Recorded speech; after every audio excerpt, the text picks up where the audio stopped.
Hello বন্ধুরা, তো চলে এসেছি আবার একটি বিশেষ গুরুত্বপূর্ণ আপডেট নিয়ে।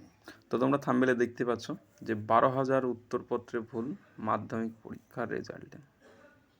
ভুল স্বীকার করেছে যে মাধ্যমিক পরীক্ষার যে বোর্ড যারা রেজাল্ট পাবলিশ করে, যে মধ্যশিক্ষা পর্ষদ, তারা। তো কারা কারা সমস্যায় পড়তে পারে বা কোনো সমস্যা হতে পারে কি না দেব, তো সেখানে কি হবে এখন পরবর্তীতে, তো সমস্ত কিছু এই ভিডিওতে তোমরা জানতে পারবে। তো প্রথমত যে কথাটা বলার ছিল, যে বন্ধুরা আমরা সকলেই জানি যে আমরা অলরেডি পরীক্ষা দিয়ে এসেছি এবং যারা এখন পরীক্ষা দিচ্ছে তাদের জীবনের প্রথম একটা বোর্ড এক্সাম, যেটা মাধ্যমিকে আমরা দিয়ে থাকি সকলে বা দিয়ে এসেছি। তো সেই পরীক্ষা যদি এখন যে মার্কশিট যে বোর্ড পাবলিশ করছে তারা যদি ভুল করে, যারা পরীক্ষা দিয়ে পাস করে গেছে তাদের মানসিক অবস্থা কেমন সেটা আর বলার কথা নয়, সেটা সকলে আমরা অনুভব করতে পারি। তো এই বোর্ড যে মধ্যশিক্ষা পর্ষদ, তারা যে পরীক্ষার রেজাল্ট পাবলিশ করছে, প্রথমত যে টিচারগুলো নিয়োগ হয়েছে সেখানে তো আমরা সকলেই যা হচ্ছে সেটা তো আর নতুন করে বলার কিছু নেই।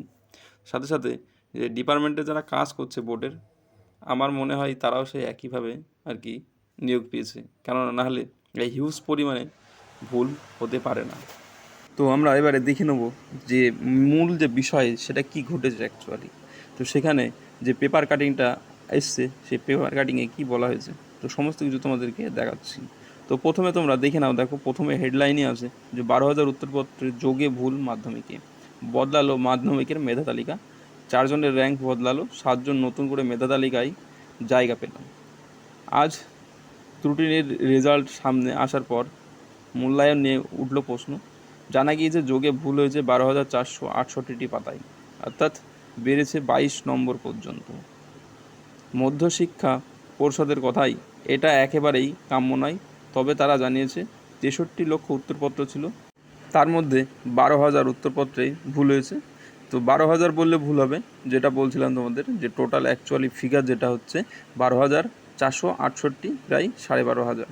তো সেই ফিগারে এত সংখ্যক ছেলে মেয়ে যারা পরীক্ষা দিয়ে অলরেডি পাস করে গেছে, তারা ভর্তি হওয়ার জন্য ঘুরে বেড়াচ্ছে, তাদের যদি এখন শোনে যে মেধা তালিকার লিস্টে বা মাধ্যমিকের যে মার্কশিট তারা পেয়েছে সেখানে ভুল আছে, তো তাদের ভেঙে মরার মতো অবস্থা। তবেও একটা কথাই বলবো, তোমরা চিন্তিত হও না, তারা যেহেতু নিজেদের মুখ পুড়িয়েছে, যাই হোক একটা কিছু ব্যবস্থা করবে। তো তোমাদের নাম্বার কেউ ফেল করবে না আশা করা যায়। তো এর পরবর্তীতে যারা যে কোনো সমস্যায় আশা করি পড়বে না, কেননা যাদের ভুল হবে, যাদের আর কি রেকটিফাই হবে, তাদের মার্কশিট কিন্তু তারা ব্যবস্থা করে যাদের স্কুলে পাঠিয়ে দেবে। কেননা কেউ তো আর ভুল মার্কশিট সার্টিফিকেট নিয়ে তো আর কেউ ঘুরে বেড়াবে না, সেটা তো কোনো কাজে লাগবে না, সেটা বোর্ডের দায়িত্ব, যেহেতু তাদের ভুল। তো তার জন্য তারা কিন্তু তোমাদের স্কুলে যেভাবে আর কি আসে সেইভাবে কিন্তু তারা পাঠিয়ে দেবে সমস্ত মার্কশিট। তো বন্ধুরা, এটা ছিল মূল বিষয়।